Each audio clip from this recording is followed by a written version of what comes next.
معزز سامعین، السلام علیکم ورحمۃ اللہ وبرکاتہ۔ نحمدہ و نصلی و نسلم علی رسولہ الکریم وعلی آلہ الطیبین و اصحابہ الطاہرین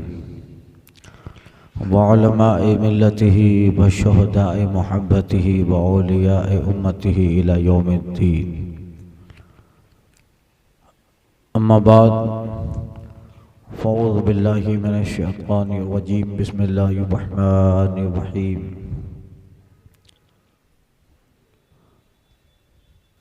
یرفع اللہ الذین آمنوا منکم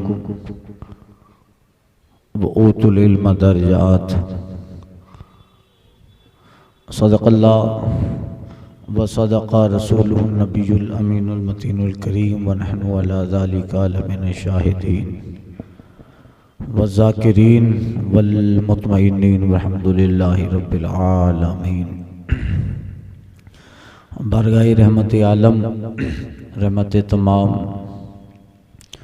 جان عالمین، طہ و یاسین، مزمل و مدثر، کان نعمت، کان رحمت، مظہر مصدریت، مصدر مظہریت، حضور احمد مجتبیٰ محمد مصطفیٰ علیہ صلاۃ و تسلیم میں درود مقدس کا محبت برا نذرانہ پیش کرے۔ اللہم صلاۃ و سلام علیک یا سیدی یا حبیبی یا رسول اللہ وعلی آلک و اصحابک و ازواجک و اہل بیتک اجمعین۔ اعلی حضرت امام اہل سنت فاضل بریلی علیہ رحمت و رضوان فرماتے ہیں، تیرے غلاموں کا نقش قدم ہے راہ خدا، وہ کیا بھاگ سکے جو یہ سراغ لے کے چلے۔ اللہ قرآن مجید میں فرماتا ہے والذین اوتوا العلم درجات، اور اللہ تعالیٰ تم میں سے جو ایمان والے ہیں، یرفع اللہ الذین آمنوا منکم، تم میں جو ایمان والے ہیں اللہ تعالیٰ انہیں بلندی دے گا، رفعت دے گا، اور ان ایمان والوں میں جو اہل علم ہیں والذین اوتوا العلم درجات، اور جو اہل علم ہے اللہ تعالیٰ انہیں درج و بلندی عطا فرمائے گا۔ اصحاب علم، علماء، جن کے وجود سے زمانہ قائم ہے، اور آقا علیہ الصلوۃ والتسلیم فرماتے ہیں قرب قیامت کی نشانیوں میں یرفع العلم ای العلماء، قیامت کی نشانیاں یہ ہیں کہ علم اٹھ جائے گا، یعنی علماء اٹھا لیے جائیں گے۔ جب تک یہ ہے زمین کی بقا ہے، قیام ہے، اور علم یعنی صاحب علم علماء نہ رہیں تو پھر یہ قرب قیامت کی علامات میں سے ایک ہے۔ اب وہ وقت آنے والا ہے، بزرگوں نے فرمایا نماز کا وقت ہوگا، اگر امام صاحب غیر حاضر رہیں تو ان 25-50 بیٹھے ہوئے مقتدیوں میں کوئی ایسا نہیں ہوگا جو امام کی جگہ پہ نماز پڑھا دے۔ یعنی ہر انسان کو شریعت میں علم تو فرض ہے، اطلب العلم من المہد الی اللحد، گود سے گور تک علم پڑھو، اور اتنا علم تو بندے کے لیے فرض ہے جس سے اس کی عبادات صحیح ہو سکے، اس کی نماز صحیح ہو سکے، ارکان صلاۃ، ارکان عبادات، اور شریعت میں اللہ تعالیٰ نے جن چیزوں کو واجب کیا ہے اس کی مکمل طور پہ اس کو سمجھ لو۔ اس کو کوئی مسئلہ پیش آئے تو وہ مسئلہ آسانی سے کتاب سے نکال سکے۔ اتنا علم تو ہر بندے پر فرض ہے اور اسی فرضیت کا حکم ہے طلب العلم فریضۃ علی کل مسلم و مسلمہ، علم کا فرض حاصل کرنا ہر مسلمان مرد عورت پر فرض ہے۔ اتنا علم جس سے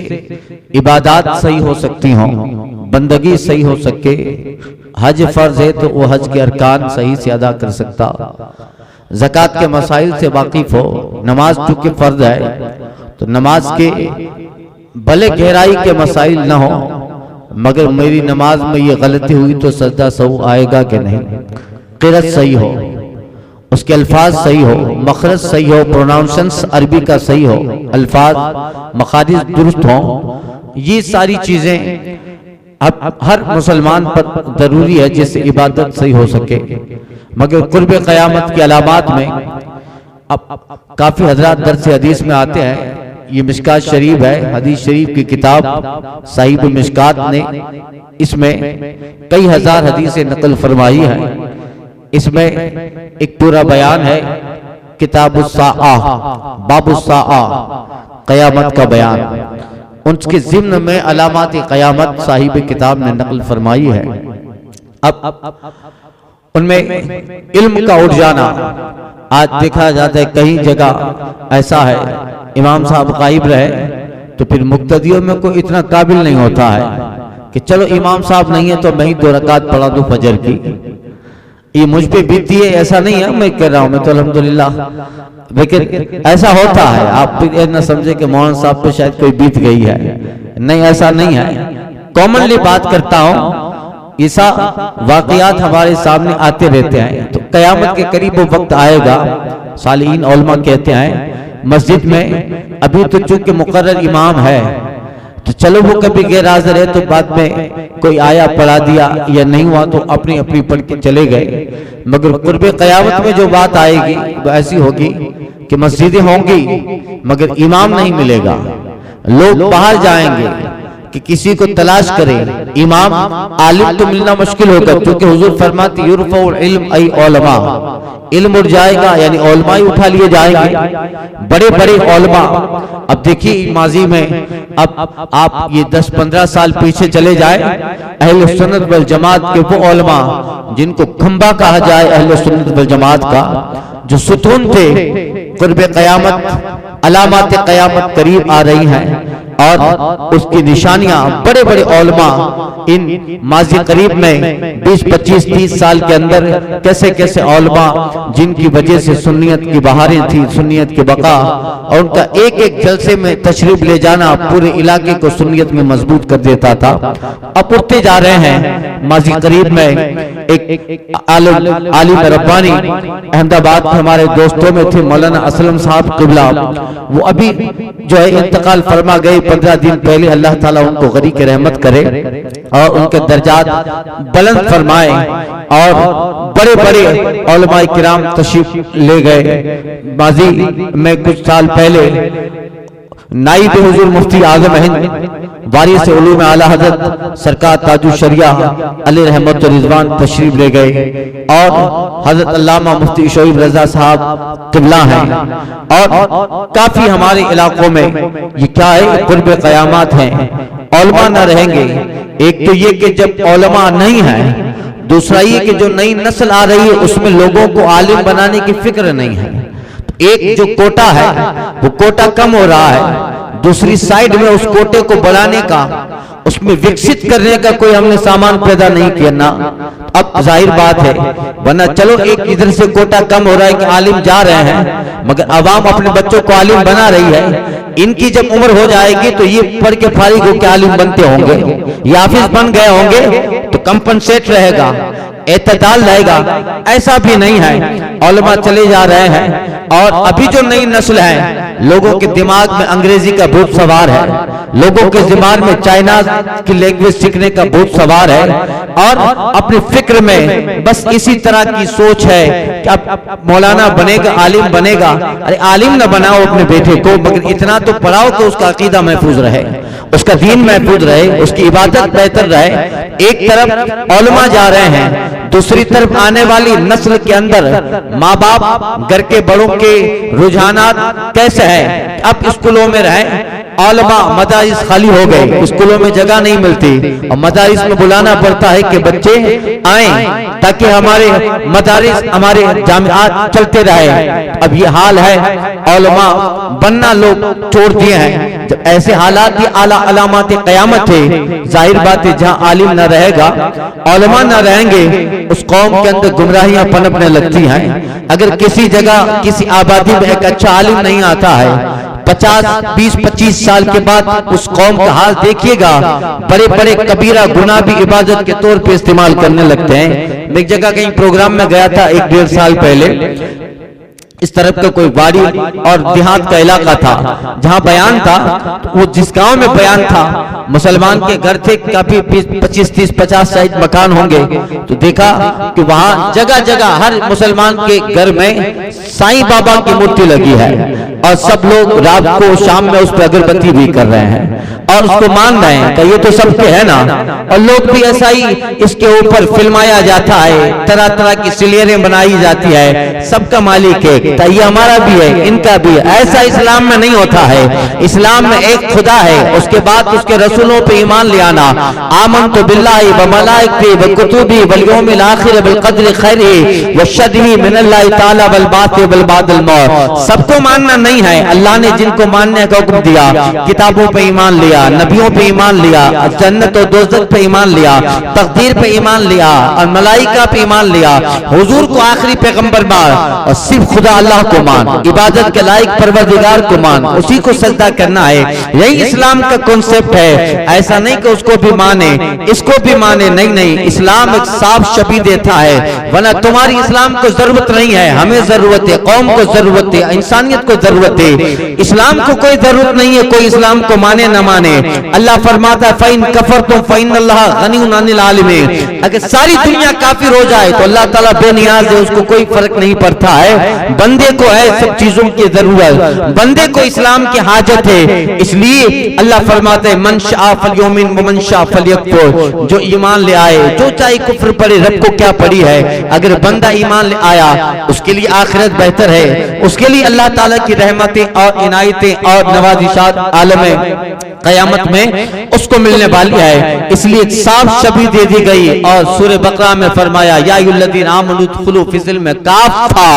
اے مسلمان، اے انسان، جو ہے غالباً سورہ بقرہ یا سورہ آل عمران کی آیت یا سورہ مائدہ میں، اے مسلمان یا ایھا الذین آمنوا ادخلوا فی السلم کافہ، مکمل طور پہ اسلام میں داخل ہو جائے، ادھر بھی رہے ادھر بھی رہے۔ یہ سب اسلام میں نہیں چلتا، تیرے قلب، تیرے ذہن، تیرا فکر، تیرے سارے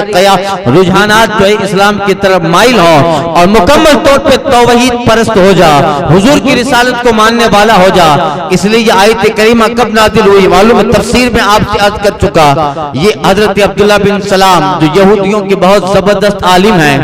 احبار یہود میں جن کا نام آتا ہے، زبردست عالم یہودیوں کے، تورات کے حافظ ہیں اور کتب سابقہ کو ماننے اور جاننے والے حضرت عبداللہ بن سلام،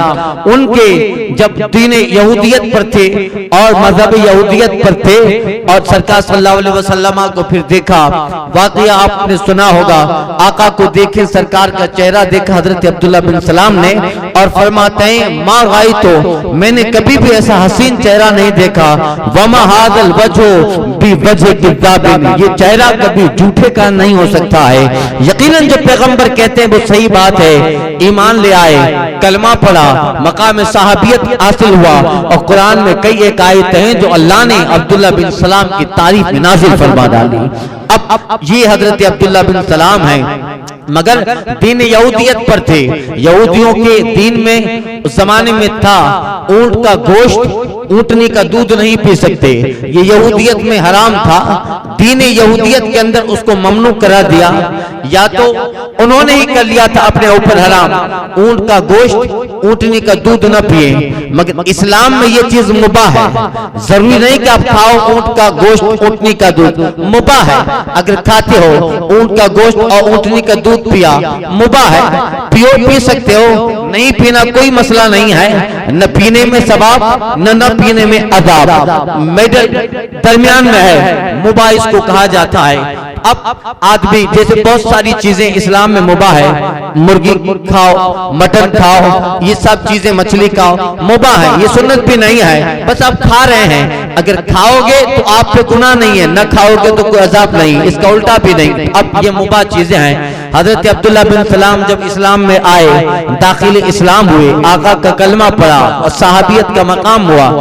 اب جب ان کے دماغ میں کچھ اثر شاید رہا ہو کہ اب اسلام میں اونٹ کا گوشت، اونٹنی کا دودھ حرام مباح ہے، میرے یہودیت کے دین میں وہ حرام تھا، اب اسلام لانے کے بعد اس سے بچتے تھے، کبھی ایسا دعوت ہوتی اونٹ کا گوشت ہوتا نہیں کھاتے، اونٹنی کا دودھ نہیں پیتے، کہ پہلے دین میں جس دین میں وہ تھے پہلے حرام تھا، اسلام میں مباح ہے، کھاؤں نہ کھاؤں، تو پھر اسلام لانے کے بعد ان دونوں چیزوں سے پرہیز کرتے تھے۔ آقا تک یہ خبر پہنچی، فوراً آیت کریمہ اتری، یا الذین آمنوا ادخلوا فی السلم کافہ، یہ کیا ہے کہ ادھر بھی رہے ادھر بھی رہے، جب اسلام میں آ گئے تو خدا کا سارا قانون دل سے ماننا ہے، سارے قانون کو عمل فالو کرنا ہے، سمجھ میں آئے نہ آئے، عقل میں آتا ہو نہ آتا ہو، مگر تمہیں اس کو فالو کرنا ہے، یہی ہے کہ مکمل طور پہ اسلام میں داخل ہو جاؤ، فکر تمہاری اسلامی بنے، تمہارا دل اسلامی بن جائے، تمہارے خیالات اسلامی بن جائے، تیرا وجود اسلامی بن جائے، یہ دل مکمل طور پہ اللہ کی کتاب قرآن کی تصدیق کرتا ہو، ذہن و فکر میں تصدیق ہو، اپنی زندگی میں عمل اسلام پہ رہے، تو کھائے تو اسلام پر، سوئے تو اسلام پر، پیے تو اسلام پر، چلے تو اسلام پر، تیرا لبادہ اسلام ہو جائے، تیری ذات شریعت ہو جائے، تیری عادت میں شریعت داخل ہو جائے، جب اس قدر تو شریعت میں داخل ہوگا تو پھر اللہ تعالیٰ تجھے ان ساری تاریکیوں سے نکال کر اجالا دے گا، اور مرتے دم تک اللہ قیامت تک تیرا نام آنے والے لوگوں کے لیے مثال اور رہبری بنا کے رکھے۔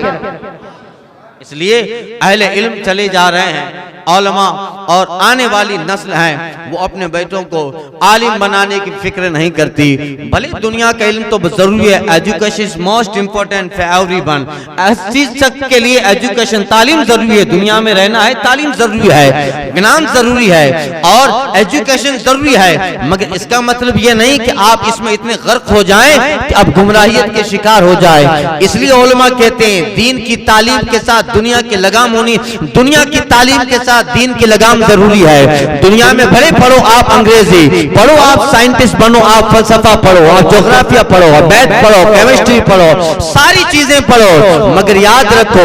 علماء بیان فرماتے ہیں کہ دنیا کی تعلیم کے ساتھ دین کی لگام ہونا ضروری ہے۔ اگر تعلیم دنیا کے ساتھ دین نہیں رہتا ہے تو وہ تعلیم گمراہیت میں دے ڈالتی ہے، پھر بندے کے دماغ میں طرح طرح کی باتیں، کئی مولانا لوگ کہتے سمجھ میں نہیں آتا، ارے تو نے دین پڑھا نہیں ہے تو کیسے سمجھ میں آئے گا، تجھے دین کی سمجھ نہیں ہے تو کیسے سمجھے گا، اگر دین پڑھا ہوتا، قرآن کے قانون پڑھے ہوتے تو یہ ساری چیزیں تجھے سمجھ میں آ جاتی۔ اس لیے علماء فرماتے ہیں دنیا کی تعلیم بہت ضروری ہے، مگر اس تعلیم کو دین کے لگام دی جائے، دین کی اس کو گرہ لگائی جائے، تاکہ دنیا حاصل کرتے کرتے گمراہیت کے دلدل میں نہ پھنسے، زندگی نہ بنے، خدا کی وحدانیت کا انکار نہ کرے، ورنہ عیسائیوں کے اسکول میں پڑھتے پڑھتے وہ بھی معاذ اللہ حضرت عیسیٰ کو خدا کا بیٹا کہنے لگتا ہے۔ اس لیے ساری چیزیں ضروری ہے، ہمارا بیٹا بہت اچھی تعلیم حاصل کرے مگر اس کا سینہ قرآن سے بھرا ہوا ہو، اس کے ذہن و فکر میں اللہ اس کے رسول کی تعلیم رہے، اس کے کردار میں قرآن کے سارے سبق یاد رہے، وہ دنیا ہزاروں کوششیں کرے اس کو اپنی طرف مائل کرے مگر اس کا سینہ قرآن کے قانون سے مضبوط رہے۔ وہ عالموں کے پاس بیٹھا ہے، اس نے حدیثوں کا مطالعہ کیا ہے، ہزاروں لوگ سوچے مگر قرآن نے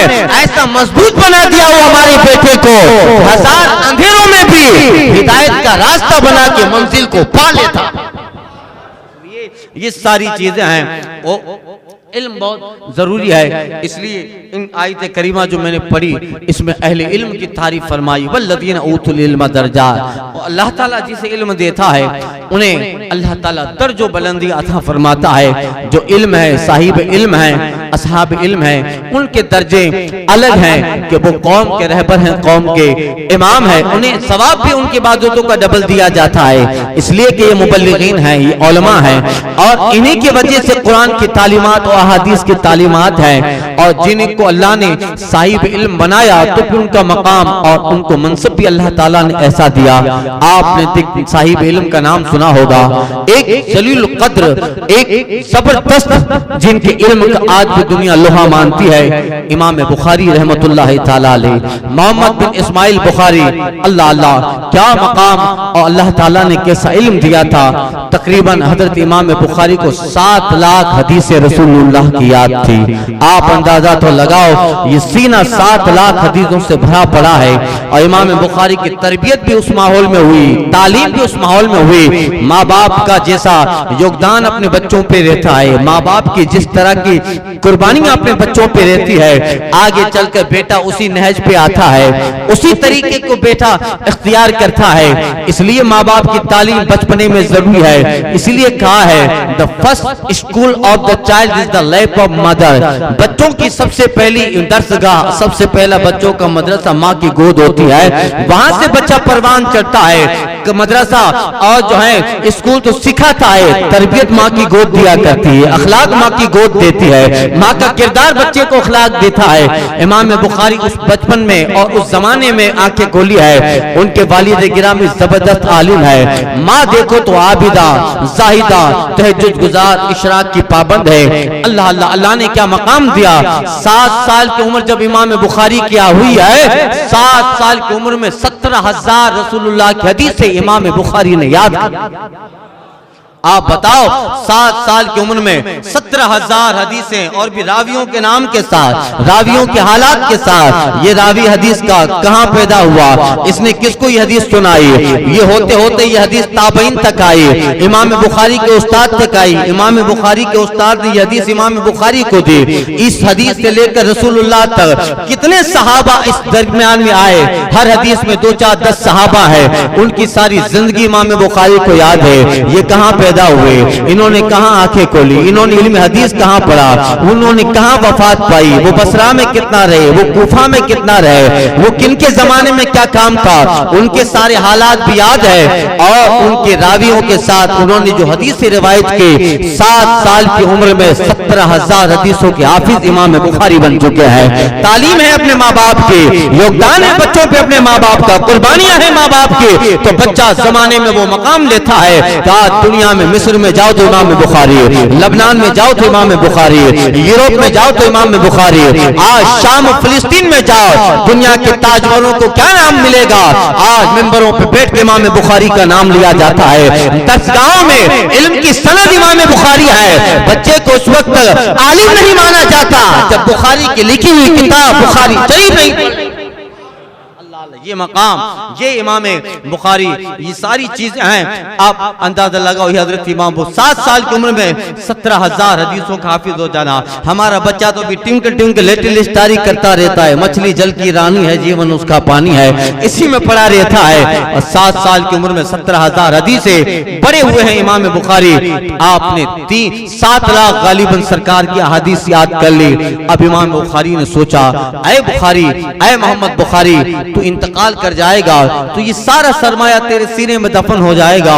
امت کے لیے کام کر۔ آپ نے لکھنا شروع کیا، وہ حدیث جو بخاری شریف میں امام بخاری نے جمع فرمائی، رسول اللہ کی بارگاہ ہے، مدینہ ہے، روضہ مصطفیٰ ہے، آقا کی جالیاں ہے، اور حضرت امام بخاری جالیوں کے سامنے اب اتنی ساری حدیثیں ایک جگہ جمع کریں گے، سخیم کتاب ہوگی، ان میں سے چن چن کر حدیثیں لیتے ہیں، اور جب حدیث لکھنے کا ارادہ کرتے ہیں، امام بخاری وضو کرتے ہیں، 2 رکعت نماز مسجد نبی میں پڑھتے ہیں، پھر استخارہ کرتے ہیں، خواب میں سرکار فرماتے لکھ امام بخاری، یہ میں نہیں کہا، لکھیے میں نہیں کہا ہے۔ اللہ اللہ، یہ امام بخاری نے کئی ہزار حدیثیں امام بخاری نے جمع کی۔ آپ اندازہ لگا تو اللہ تعالیٰ صاحب علم کو وہ مقام اور منصب دیتا ہے۔ اور امام بخاری کے جب کچھ سال بچپنے کا زمانہ تھا، بچپنے میں امام بخاری کی آنکھوں کی روشنی چلی گئی۔ ان کے والد نے بہت سرمایہ چھوڑا تھا، بہت مال چھوڑا تھا،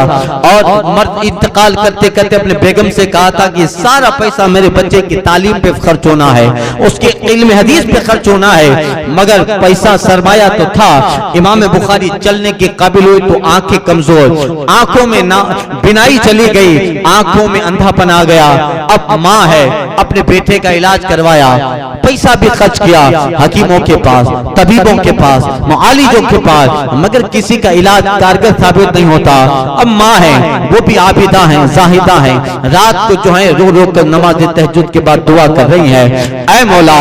میرے بیٹے میرے شہزادے کو آنکھیں دے دے تاکہ اس کے لیے علم کے راستے آسان ہو جائے، تیرے محبوب کی حدیثوں کے راستے اس کے لیے آسان ہو جائے۔ ماں دعا کر رہی ہے، اولاد کے حق میں ماں کی دعا جلدی اللہ قبول فرما لیتا ہے۔ اللہ اللہ۔ اب معمول یہ ہے، امام بخاری کی آنکھیں تو ہے نہیں، صبح فجر ہو، امام بخاری کی والدہ اٹھی فارغ ہوتی ہیں اور پھر اپنے بیٹے کو اٹھاتی، ان کو استنجا خانے تک لے جانا ہے، ان کو وضو کروانا ہے، آنکھیں نہیں ہیں تو سارا کام ماں کرواتی ہے۔ یہی معمول تھا،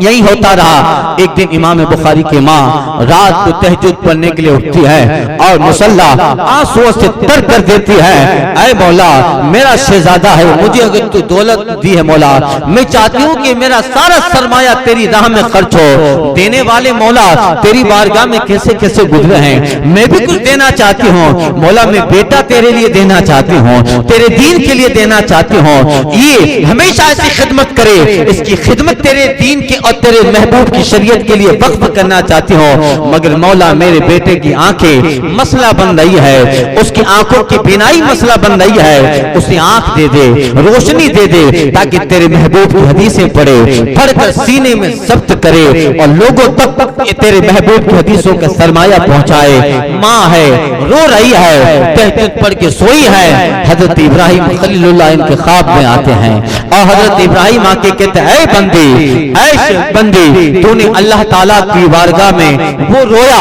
اور اس قدر تو رب کی بارگاہ میں روئی گڑگڑائی ہے کہ خدا کی اجابت کا دروازہ، دعا کے قبول ہونے کا دروازہ کھل گیا ہے۔ جا، ہم نے تمہارے شہزادے کو آنکھیں عطا فرما دی۔ اللہ اللہ۔ خواب میں بشارت ملی، صبح کی اذان ہوتی ہے، امام بخاری کی ماں اٹھی تو کیا دیکھا، آج معمول کے خلاف امام بخاری خود بخود وضو کر رہے ہیں، خود بخود مصلی پہ آئے ہیں، نماز سے فارغ ہوئے، پوچھتی ہیں بیٹا یہ انقلاب کیسے آیا؟ کہ امی جان پتہ نہیں، جو شہزادہ، جو نبی، جو پیغمبر، جو ابراہیم رات آپ کے خواب میں آئے تھے، جاتے جاتے اپنا ہاتھ میری آنکھوں پہ پھرا کے گئے ہیں۔ اللہ اللہ۔ والذین اوتوا العلم درجات، اللہ جسے علم دیتا ہے ان کے درجات اللہ تعالیٰ بلند کرتا ہے۔ پھر انہوں نے علم کی جو شمع روشن کی ہے، اب بخاری شریف دیکھو جن کے بارے میں کتاب علماء فرماتے ہیں اصح الکتب بعد کتاب اللہ، قرآن کے بعد اگر سب سے بڑی کتاب ہے زمین پر تو امام بخاری کی بخاری شریف ہے۔ اللہ اللہ۔ یہ اور اللہ نے علم دیا تو صاحب علم کا مقام بھی کیسا کیا، دنیا میں جہاں جاؤ امام بخاری کا نام ہے، ان کا نام علم کی سند بن گیا، ان کا حوالہ سند بن گیا ہے۔ مصر سے لے کر جارڈن تک، وہاں سے لے کر عرب کے جس علاقے میں جاؤ، ہند سے لے کر پاک تک مدارس ہیں، جامعات ہیں، بڑی بڑی درسگاہیں ہیں، امام بخاری کا نام درسگاہ کی زینت بنا ہے، علم کی زینت بنا ہے، اہل علم کی رونق بنا ہے۔ یہی ہے والذین اوتوا العلم درجات، اللہ جسے علم دیتا ہے اسے بہت سارے درجات پروردگار عطا فرما دیتا ہے۔ اللہ امام بخاری کے نقش قدم پہ ہمیں رکھے، اللہ ان کی محبت کے ساتھ رکھے اور ان بزرگوں صالحین کی محبت کے ساتھ اللہ اہل علم سے محبت عطا فرمائے، ایمان پہ ہمارا خاتمہ نصیب فرمائے۔ صبا وہ چلے کہ باغ پھلے، وہ پھول کھلیں کہ دن ہوں بھلے، لیوا کے تلے سلام کھلے رضا کی زبان۔